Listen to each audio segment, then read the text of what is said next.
Un soir de fête au Palais des Sports, le public debout pour saluer la performance de ses favorites et sur le parquet, la joie des handballeuses dijonnaises. 13 buts d'avance sur Toulon au coup de sifflet final, presque un rêve pour elles.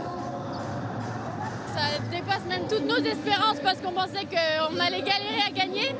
Et en fait, tout s'est passé comme on le voulait. Quoi qu'on tentait, on a réussi en attaque, en défense. Enfin, on a du mal à y croire, mais ouais, c'est pas encore gagné, on n'est pas encore maintenu, mais c'est presque fait, quoi. Gonflés à bloc pour sauver leur place dans l'élite, les Dijonnaises prennent rapidement les devants dans cette partie. Percutantes, leurs attaques font mouche à l'image de Kpodar, meilleure buteuse de la soirée avec 6 réalisations, mais également intraitable dans les duels en défense et dans la cage. Ben Slama semble aussi en démonstration. À la mi-temps, 13-8 pour Dijon. Les Toulonnaises et leur entraîneur peuvent presque s'estimer heureux de n'avoir que 5 buts de retard.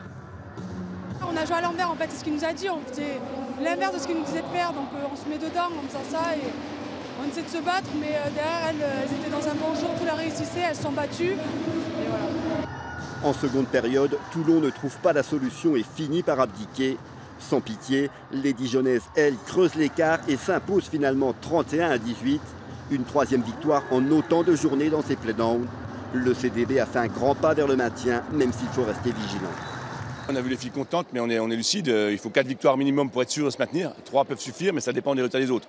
Donc on n'a surtout pas envie de compter sur les autres, on a envie de compter que sur nous-mêmes, comme on l'a prouvé ce soir. Forcément, on y croit. Après, encore rien n'est joué.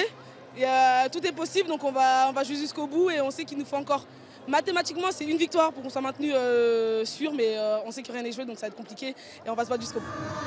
Prochaine journée le 12 mai, Dijon se déplacera à Bourg-de-Péage avant de recevoir Le Havre le 18 pour le dernier match à domicile.